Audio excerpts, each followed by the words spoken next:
এবার ব্যক্তিগত অর্থে ৫.৫ কিলোমিটার অন্ধকার রাস্তা পথবাতি দিয়ে নজির গড়ল ডোমজুড়ের প্রবাসী দুই যুবক।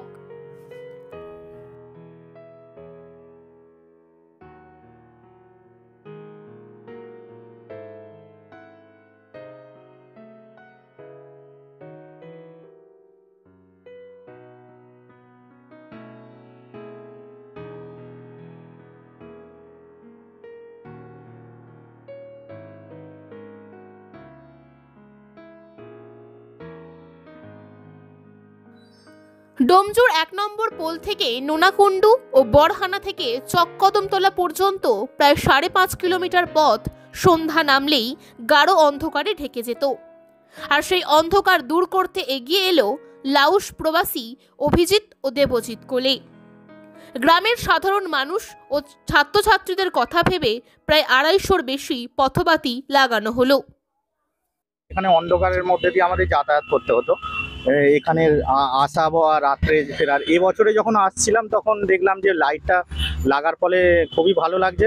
প্লাস দেখেও গ্রামবাসীরা বলছে যে এখানে লাইট হয়ে গেছে, তো এই দিক দিয়ে যাওয়া আসার করতে রাত্রের ১টা-১.৫টার সময় বাড়ি ফিরতে কোনো অসুবিধা নেই।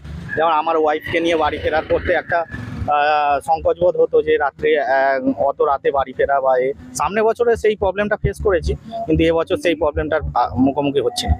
ধন্যবাদ। হ্যাঁ, অবশ্যই নিজের থেকেও সাহস পাচ্ছি, প্লাস গ্রামবাসীরাও বলছে যে এখানে আর কোনো ভয়ের কারণ নেই, তুমি যেতে পারো। আপনার নাম? আমার নাম সুনীল খাড়া। আপনার বাড়ি? আমার বাড়ি বাঁকুল শিবতলা, জগৎবল্লভপুর। রবিবার শ্রী সত্য সাই ফাউন্ডেশনের আয়োজনে সত্য সাই বাবার ১০০তম জন্মজয়ন্তী উপলক্ষে এদিন পথবাতি আনুষ্ঠানিকভাবে উদ্বোধন করলেন বিশিষ্ট সমাজসেবী তথা ডোমজুর পঞ্চায়েত সমিতির পূর্তের কর্মাধ্যক্ষ সুবিত চট্টোপাধ্যায়। এছাড়াও এদিন সকালে রক্তদান শিবিরের আয়োজন করা হয়।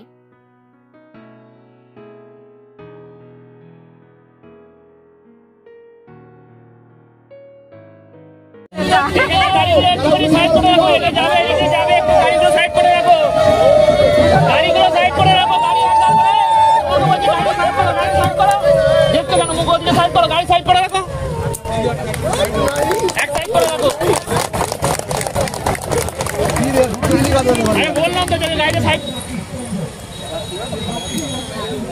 লাগবে দাদা, গাছগুলো কাটাতে পারলে আরো হয়।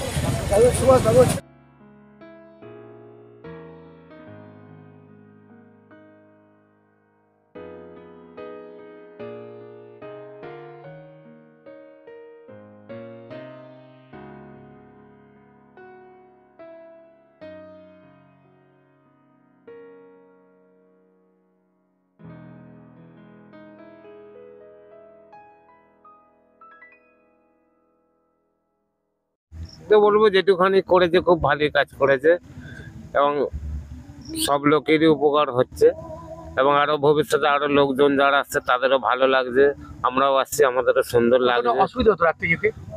অসুবিধা তো অতি অন্ধকার ব্যাপার, আলো হলো তাদের একটু সাহস বাড়লো, সুন্দর লাগলো, তাদের একটু ভালো লাগলো, যেহেতু ছেলেমেয়েরা যেত স্কুলে যারা স্টুডেন্ট তারা এবং পড়তে যায় তাদেরও খুব ভালো লাগলো। আশা করি যেটুখানি করেছে আমি বলবো তো ভালোই করেছে। অভিজিৎ এবং দেবজিৎ এরা নোনাকুণ্ডু গ্রামের অ্যাসেট না, সারা ডোমজুরের অ্যাসেট। সারা বছর কিছু না কিছু গ্রামের মানুষের জন্য করছে। আজকের তারিখে দাঁড়িয়ে এই গ্রামের মানুষ কিভাবে ভালো থাকবে, কিভাবে তাদেরকে ভালো রাখা যায়, প্রতিনিয়ত এই দুটো ছেলে যেভাবে কাজ করে যাচ্ছে অভূতপূর্ব। আমরা ভগবানের কাছে শুধু প্রার্থনা করব অভিজিৎ এবং দেবজিৎ এবং তার পরিবারকে মা যেন খুব ভালো রাখে, সুস্থ রাখে। আগামী দিনে এই গ্রামের জন্য আরও বেশি করে কাজ করুক, ডোমজুরের জন্য কাজ করুক। সর্বোপরি আমরা আজকে একটা যে অ্যাপ্রোচ করেছি, যে ১ নম্বর পোল যেটা আমরা করেছি একটা ডোমজুর পঞ্চায়েত সমিতি, আমাদের মাননীয় মুখ্যমন্ত্রী মমতা বন্দ্যোপাধ্যায়ের অনুপ্রেরণায় আমরা একটা ব্রিজ করেছি। আমাদের আজকে একটা অ্যাপ্রোচ করেছি যে আমাদের ১ নম্বর পোল যেটা হাওড়াগুলির সঙ্গে যোগাযোগ ব্যবস্থা আরও নিবিড় করবে, তা ওনারা বলেছেন আমরা ভাবছি, দেখছি। তো আমরা আগামী দিনে চাইবো যে অনেক ভালো ভালো কাজ করছে, তার মধ্যে এই কাজটা তো আরও অভূতপূর্ব, আরও ভালো কাজ, যাতে এই কাজটা আমরা করতে পারি আগামী দিনে ওদেরকে সামনে রেখে। একদিকে আমাদের সরকার, একদিকে আমাদের পঞ্চায়েত সমিতি, জেলা পরিষদ এবং তারপরে এরাও আমাদের ভীষণভাবে সাপোর্ট করে সার্বিকভাবে।